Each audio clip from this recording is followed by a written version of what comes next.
अस्सलाम वालेकुम। उम्मीद है आप सब खैरियत से होंगे। आज हम डिस्कस करेंगे पीएमसी का प्रैक्टिस पेपर 2 जो पेड प्रैक्टिस पेपर दिया गया था। दूसरा प्रैक्टिस पेपर डिस्कस करेंगे। केमिस्ट्री का पोर्शन है। पहला एमसीक्यूज है हमारे पास सेपरेशन ऑफ आयनाइजेशन मीन। जो आयनाइजेशन होती है किसी भी चीज़ का आयंस में कन्वर्ट होना, उसकी सेपरेशन का मायने क्या है। सिंपल एमसीक्यूज है कि जो सेपरेशन ऑफ आयनाइजेशन है मतलब डिक्रीज़ हो रही है आयनाइजेशन। मतलब पहले जो थे आयंस क्या थे, बन रहे थे। पहले कोई भी सब्सटेंस लाइक NaCl है वो किधर कन्वर्ट हो रहा था, आयन में कन्वर्ट हो रहा था। लेकिन सेपरेशन का मतलब है कि इसकी आयनाइजेशन अब कम हो रही है या हो ही नहीं रही। तो बेस्ट ऑप्शन इसका कौन सा है, ऑप्शन अल्फा यानी decrease in ionization. Next MCQs है हमारे पास एन एलिमेंट और its compound is first dash to get its spectrum by spectrometer. कोई भी एलिमेंट जिसका हमने स्पेक्ट्रम बनाना हो बाय स्पेक्ट्रोमीटर, उसका क्या किया जाता है, सबसे पहले उसको वोलाटाइलाइज्ड किया जाता है। जिसका लाइन स्पेक्ट्रम बनाना होता है उसको सबसे पहले क्या करते हैं, हम वोलाटाइलाइज करते हैं। जब वो वोलाटाइलाइज हो जाता है तो उसका लाइन स्पेक्ट्रम इजीली बन जाता है। अदरवाइज वो फ्री स्टेट में या फिर उसकी standard state for example solid है या कोई भी स्टेट है उसमें उसका लाइन स्पेक्ट्रम नहीं बन सकता। तो इसका जो बेस्ट ऑप्शन है हमारे पास वो कौन सा है, volatilize. Charlie will be correct option. Next MCQs है हमारे पास dash is the macromolecule found in blood. कौन सा मैक्रोमॉलिक्यूल है जो ब्लड में पाया जाता है। सिंपल आंसर है हीमोग्लोबिन वो मैक्रोमॉलिक्यूल है जो ब्लड में पाया जाता है। क्रेटिनिन जो है ये मसल्स में है। प्लाज्मा जो है ये मैक्रोमॉलिक्यूल नहीं है। प्लाज्मिड्स जो हैं ये बैक्टीरिया में पाए जाते हैं। तो अल्फा हमारे पास करेक्ट ऑप्शन होगा। नेक्स्ट एमसीक्यूज है FeCN6 4 minus is called as. तो ये सिंपल है कि इसको क्या कहते हैं, इसको कम्प्लेक्स कंपाउंड कहते हैं, कम्प्लेक्स कंपाउंड्स कहते हैं। तो alpha will be correct option. Next MCQs है allotropes are of same. Allotropes जो होते हैं वो क्या होती है, इनमें सेम्स क्या होते हैं, एलिमेंट्स होते हैं। एलोट्रोप्स क्या होते हैं, एक सेम एलिमेंट के होते हैं, यानी दे आर डिफरेंट स्ट्रक्चरली। यानी एक एलिमेंट है कोई भी, लाइक कार्बन है हमारे पास, कार्बन की जो डिफरेंट मॉडिफिकेशन होगी, एक एलिमेंट की डिफरेंट मॉडिफिकेशन स्ट्रक्चरल मॉडिफिकेशन होगी, वो क्या बनाएंगी, एलोट्रोप्स बनाएंगी। कार्बन के जैसे ग्रेफाइट एलोट्रोप, इसका एक डायमंड है। इसके अलावा और भी इसका ब्लैक मीन्स है, इसका ब्लैक मीन्स कुछ इस तरह का एलोट्रोप है। तो ये कार्बन के एलोट्रोप है। तो एलोट्रोप एक एलिमेंट की होते हैं, नॉट मॉलिक्यूल या कंपाउंड के। नेक्स्ट 6 एमसीक्यूज है how many products of mono substituted benzene are possible. जो मोनो सब्सटीट्यूटेड बेंजीन होती है उसके कितने प्रोडक्ट बन सकते हैं, लाइक बना के अगर हम देखें तो मोनो सब्सटीट्यूटेड बेंजीन है, अगर इधर लगाएं ये मोनो सब्सटीट्यूटेड एक प्रोडक्ट है, अगर सिमिलरली हम इसको इधर लगा दे तो फिर भी एक ही प्रोडक्ट बनना है। यानी इसका कितने प्रोडक्ट बन सकते हैं, सिर्फ एक ही प्रोडक्ट बन सकता है। तो कौन सा ऑप्शन करेक्ट होगा, ऑप्शन बीटा जो है वो करेक्ट होगा कि only one product is possible. Question number 7 है which of the following forces have no relation with valence electrons. कौन सी फोर्स है जिसका वैलेंस इलेक्ट्रॉन के साथ कोई रिलेशन नहीं है।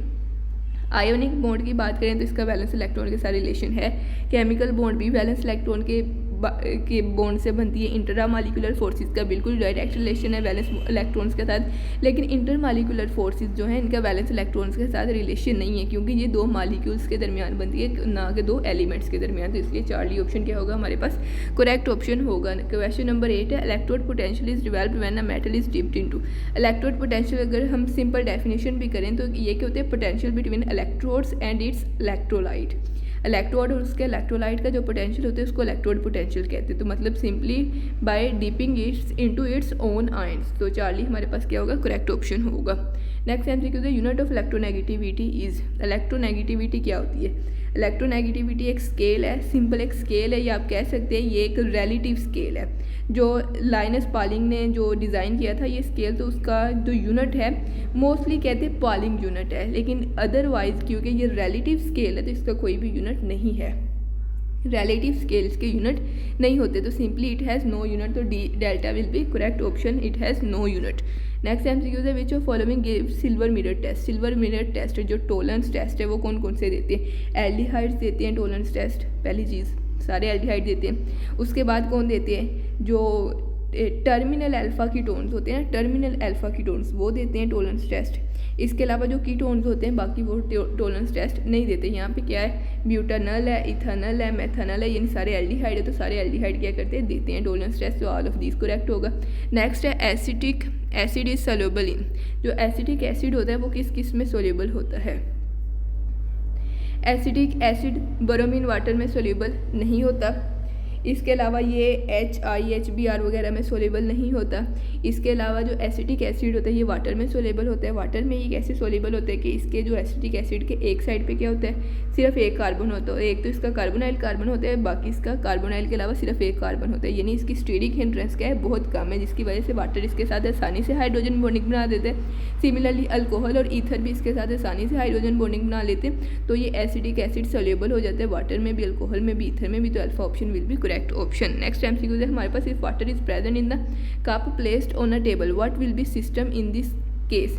इस केस में सिस्टम क्या होगा, तो सिस्टम वो चीज़ होती है जो कि अंडर ऑब्जर्वेशन होती है। तो यहाँ पे अंडर ऑब्जर्वेशन क्या चीज़ है, वाटर। अब अंडर ऑब्जर्वेशन क्या चीज़ है, वाटर है।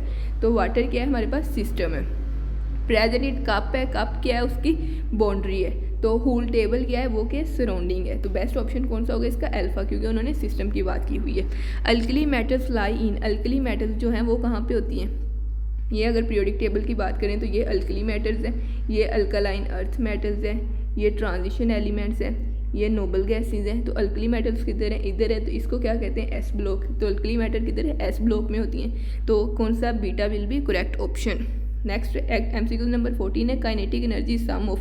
सिंपल ये बुक की लाइन है कि काइनेटिक एनर्जी जो होती है वो रोटेशनल, वाइब्रेशनल और ट्रांसलेशन एनर्जी का सम होती है। तो Charlie will be correct option. In NaCl crystal chloride ion present at face centre are distributed in. जो क्लोराइड आयन फेस सेंटर पे प्रेजेंट होते हैं, जो फेसेस पे प्रेजेंट होते हैं, वो क्या होते हैं, 2 यूनिट सेल्स में डिस्ट्रीब्यूटेड होते हैं। तो delta will be correct option. Next MCQ है, actual yield is always less than theoretical yield due to. जो एक्चुअल यील्ड होती है वो थ्योरेटिकल यील्ड से हमेशा क्या होती है, कम होती है। क्यों कम होती है, ड्यू टू ऑपरेशनल लॉसेस के, जो रिएक्शन के दौरान लॉसेस होते हैं उसकी वजह से होती है, या फिर साइड रिएक्शन की वजह से ये कम होती है, या फिर रिएक्शन रिवर्सिबिलिटी, क्योंकि जो रिवर्सिबल रिएक्शन होते हैं उसमें क्या होती है, यील्ड कम हो जाती है, क्योंकि दोबारा जो होते हैं रिएक्टेंट वो बनना शुरू हो जाते हैं, जबकि हमें प्रोडक्ट की ज़रूरत होती है। तो ये आल इसके ऑप्शन है, आल इसके काजेज है। Delta will be correct option. Next MCQ है हमारे पास, legumin and collagen protein are present in which type of body tissue. जो लेग्यूमिन है और कोलेजन है ये किस टाइप के बॉडी टिश्यूज़ में प्रेजेंट होती है। तो सिंपली अगर आपको लेग्यूमिन का नहीं पता, वैसे तो ये साइसिन ऑफ मिल्क, जो animal milk, mammalian milk protein होती है, उस तरह की होती है। अगर आपको नहीं पता, आप सिंपल कोलेजन से देख सकते हैं कि कोलेजन कहाँ पे होती है, ये हमारी बोन्स वगैरह में होती है। तो कहाँ पे होती है, कनेक्टिव टिश्यूज़ में होती है। तो बेस्ट ऑप्शन कौन सा होगा, चार्ली होगा। नेक्स्ट MCQ है हमारे पास, increase in size of an anion is due to increase in repulsion of. जो एनाइन का साइज़ इंक्रीज होता है वो किस वजह से होता है, क्योंकि रिपल्जन हो रही होती है इलेक्ट्रॉन और इलेक्ट्रॉन की। जब एक कोई भी एटम है, ये उसका न्यूक्लियस है, यहाँ पे उसके एक नेगेटिव है, फिर दोबारा उसका एक यहाँ पे कई इलेक्ट्रॉन है, यहाँ पे फिर इलेक्ट्रॉन्स है। तो जब ज़्यादा इलेक्ट्रॉन्स के शेल आ जाएंगे तो इन इलेक्ट्रॉन और इलेक्ट्रॉन्स के दरमियान क्या शुरू हो जाएगी, रिपल्जन हो जाएगी, जिसकी वजह से उसका साइज़ क्या करेगा, इंक्रीज हो जाएगा।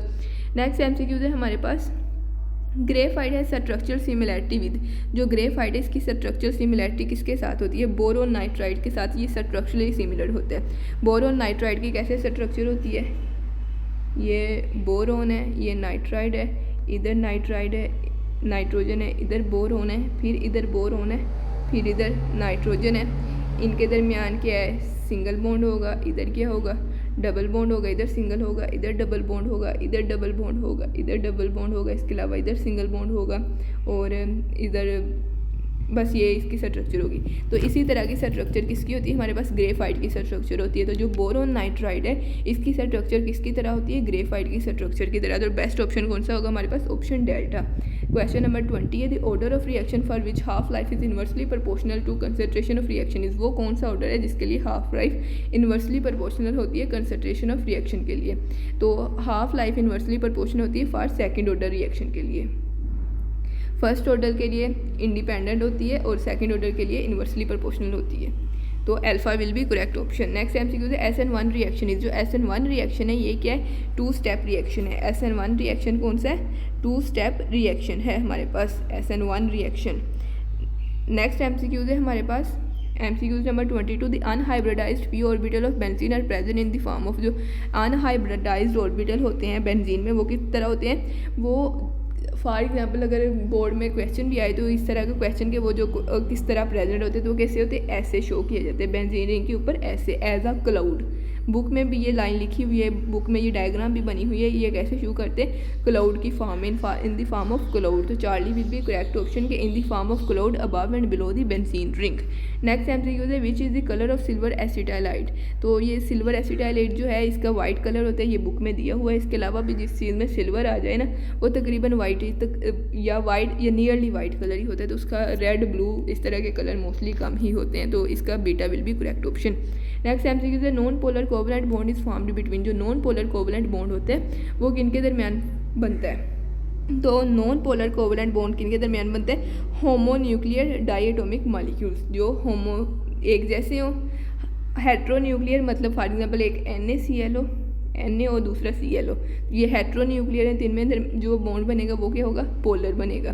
सिमिलर एटम्स इसमें ज़रूरी नहीं है। जो बेस्ट ऑप्शन है हमारे पास होमोन्यूक्लियर डायटोमिक मॉलिक्यूल्स है, तो इसका alpha will be correct option. Next MCQs है in a pressure cooker boiling point of water is.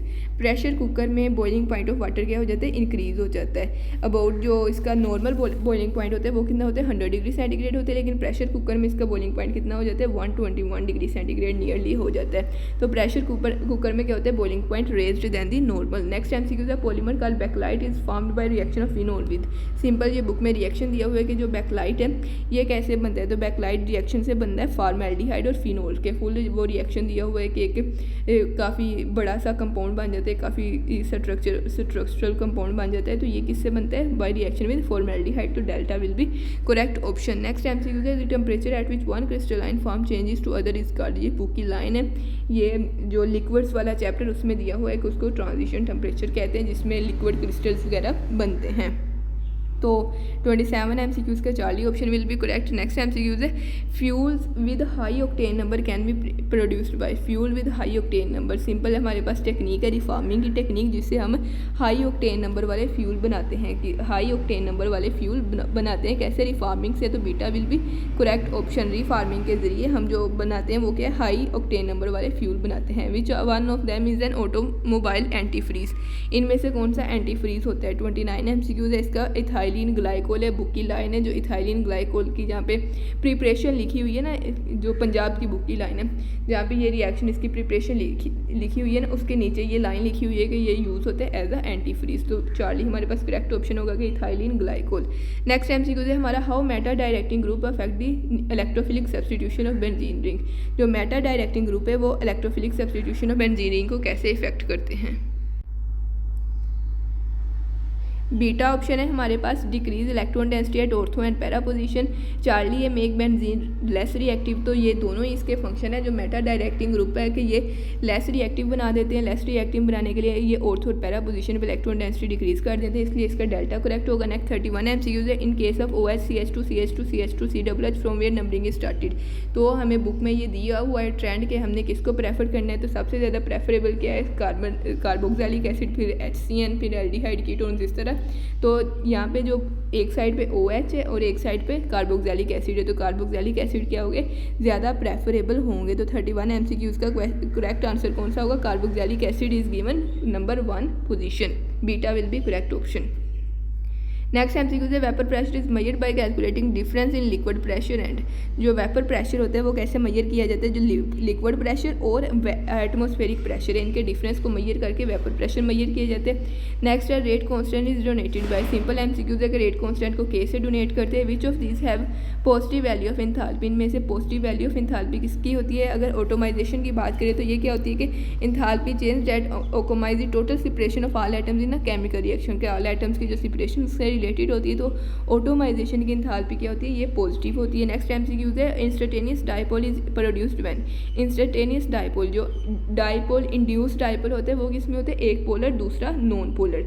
लेकिन इंस्टेंटेनियस डायपोल में दोनों क्या होते हैं, नॉन पोलर होते हैं, यानी लंडन डिस्पर्जन फोर्सेस किनके दरमियान होती है, 2 non polar molecules come closers. तो बीटा करेक्ट ऑप्शन होगा हमारे पास। नेक्स्ट एमसीक्यू 36 है how will the condition be change to prevent the volume of gas to expanding when its mass is increase. तो कंडीशन को कैसे चेंज किया जाए कि उसका वॉल्यूम जो है वो एक्सपेंड ना हो। कंडीशन को कैसे चेंज किया जाए कि उसका वॉल्यूम जो है एक्सपेंड ना हो।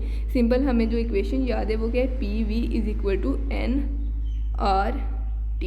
इस हिसाब से वॉल्यूम को अगर हमने रखना है, हमने क्या करना है कि जो हमारे पास प्रेशर है उसको क्या करेंगे, इंक्रीज़ करेंगे।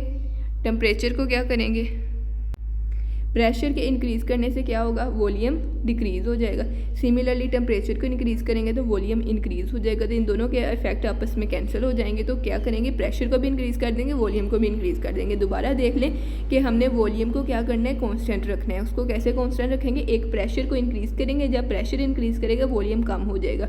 प्रेशर के बाद हमने टेम्परेचर को इंक्रीज़ करना है, जब टेम्परेचर को इंक्रीज़ करेंगे तो वॉल्यूम इंक्रीज़ हो जाएगा, यानी पहले कम हुआ फिर उतना ही इंक्रीज़ हो गया। तो ओवरऑल वॉल्यूम क्या होगा, कॉन्स्टेंट होगा। तो बेस्ट ऑप्शन कौन सा है, चार्ली, यानी pressure and volume are increased. Next है in Lucas test tertiary alcohol form oily layer of alkyl halide. जो लोकास टेस्ट इसमें क्या होता है कि कोई भी अल्कोहल है उसका जो OH बॉन्ड है ये क्या होता है, ब्रेक होता है, यानी कार्बन ऑक्सीजन बॉन्ड ब्रेक होता है। तो एक बात याद रखिए, कोट, जब कार्बन ऑक्सीजन बॉन्ड ब्रेक होता है तो सबसे ज़्यादा रिएक्टिव होते हैं टर्शरी अल्कोहल। तो टर्शरी अल्कोहल क्या करेगी, इमीडिएटली ऑयली लेयर बनाएगी, वो फ़ौरन ब्रेक डाउन होगी। बाकी सेकेंडरी अल्कोहल थोड़ा टाइम लेगी और जो प्राइमरी अल्कोहल होगी उसको हीट करने की ज़रूरत पड़ेगी। तो यहाँ पे टर्शरी की बात हो गई, तो बेस्ट ऑप्शन कौन सा होगा, बीटा, यानी इमीडिएटली। नेक्स्ट MCQ है water is considered a universal solvent because of. Universal solvent इसलिए क्योंकि ये पोलर है, पोलर नेचर ऑफ वाटर है। पोलर इसलिए क्योंकि इसके इलेक्ट्रोनेगेटिविटी डिफरेंस ज़्यादा है, इलेक्ट्रोनेगेटिविटी डिफरेंस और पोलर होने की वजह से ये हाइड्रोजन बॉन्डिंग देता है। तो ये तीनों ही इसके यूनिवर्सल सोलवेंट होने की रीजंस है। तो डेल्टा हमारे पास करेक्ट ऑप्शन होगा। नेक्स्ट MCQ है which of one of the following enthalpy changes is always exothermic in nature. तो जो हमारे पास इंथाल्पी ऑफ कंबशन है वो क्या होती है, एक्सोथर्मिक होती है हमेशा। ऑटोमाइजेशन हमेशा पॉजिटिव होती है, सोल्यूशन और फॉर्मेशन पॉजिटिव भी हो सकती है, नेगेटिव भी हो सकती है। तो इसका बेस्ट ऑप्शन अल्फा है। ऑक्टेन नंबर ऑफ एन-हेप्टेन का जो ऑक्टेन नंबर है ये कौन सा है, बुक में दिया हुआ है कि इसको 0 ऑक्टेन नंबर दिया गया है, 0 ऑक्टेन नंबर। तो एन-हेप्टेन का ऑक्टेन नंबर कौन से, 0 है। Which of the following is not aromatic.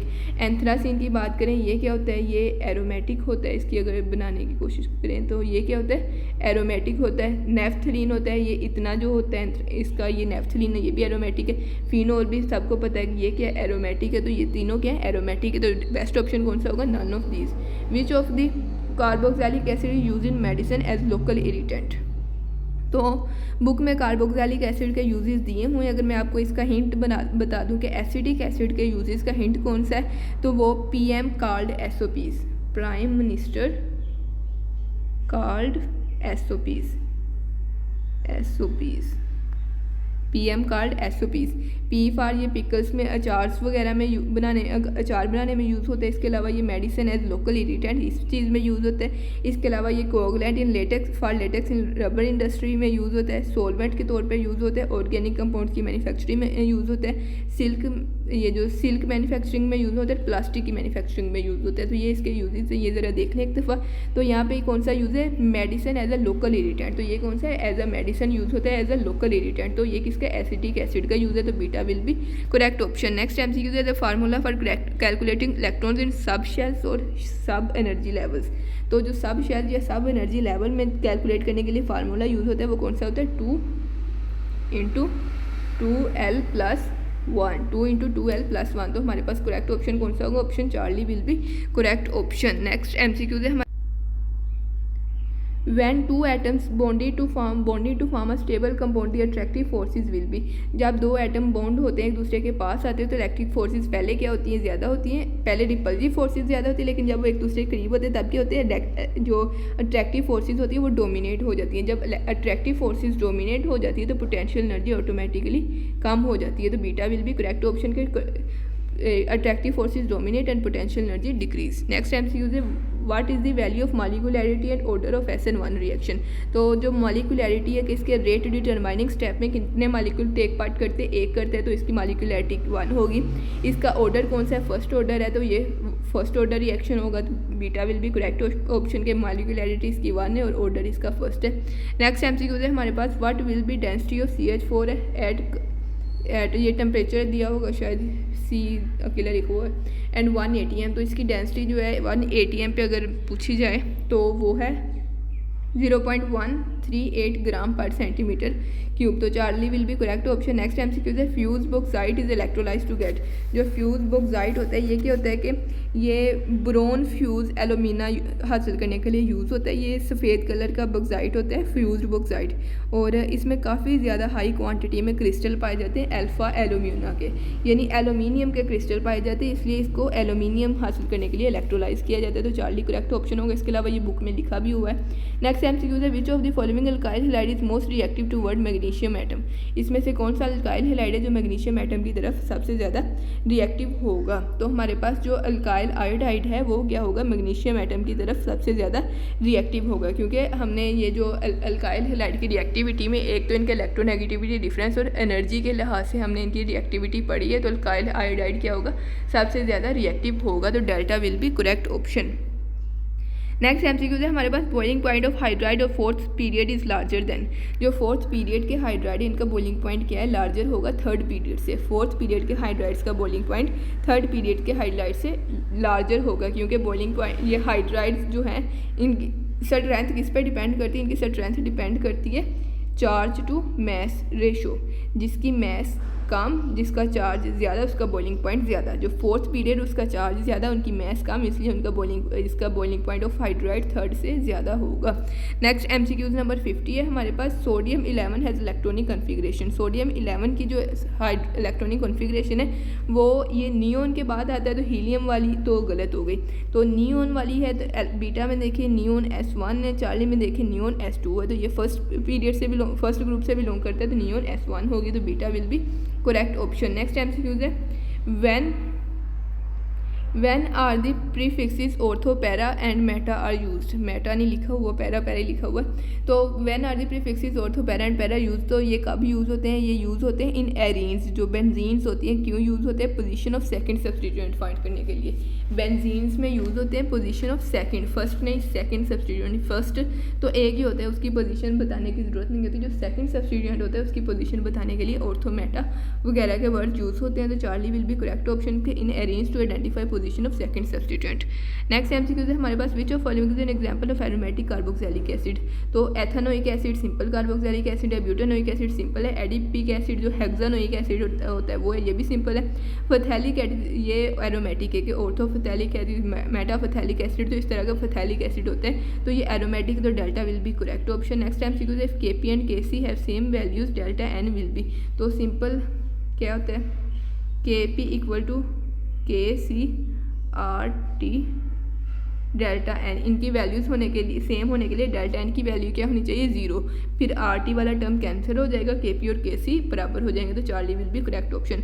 Which is sold as fertilizer, इनमें से कौन सी ऐसी चीज़ है जो एज अ फर्टिलाइज़र सोल्ड की जाती है। तो अल्फ़ा में देखिए कैल्शियम, ये CaSiO3, इसको वारास्टोनाइट भी कहते हैं, वोलास्टोनाइट, और कैल्शियम सिलिकेट भी कहते हैं। तो ये यूज़ होती है पेंट वगैरह की इंडस्ट्रीज़ में, कोटिंग से रिलेटेड जो भी चीज़ होती है ना, पेंट करना कोटिंग करना, उस चीज़ से रिलेटेड यूज़ होती है ये चीज़। और दूसरी जो होती है कि जो सोडियम मेटा सिलिकेट है ये डिटर्जेंट्स में यूज़ होती है, पेपर्स में यूज़ होती है, वाटर ट्रीटमेंट वगैरह में यूज़ होती है, कंस्ट्रक्शन इंडस्ट्रीज़ में भी यूज़ होती है। इसके अलावा मैंगनीज सिलिकेट, ये सिलिकेट ये अल्फ़ा में बीटा में डेल्टा में ये सिलिकेट जो है ये ज़्यादातर कंस्ट्रक्शन से रिलेटेड चीज़ों में यूज़ होते हैं। तो बेस्ट ऑप्शन इसका है चार्ली। सबको पता है कि calcium phosphate as a fertilizer use होती है, तो Charlie will be correct option. Last MCQs है हमारे पास calculate mass in grams of 8.694 moles of Ag2CO3।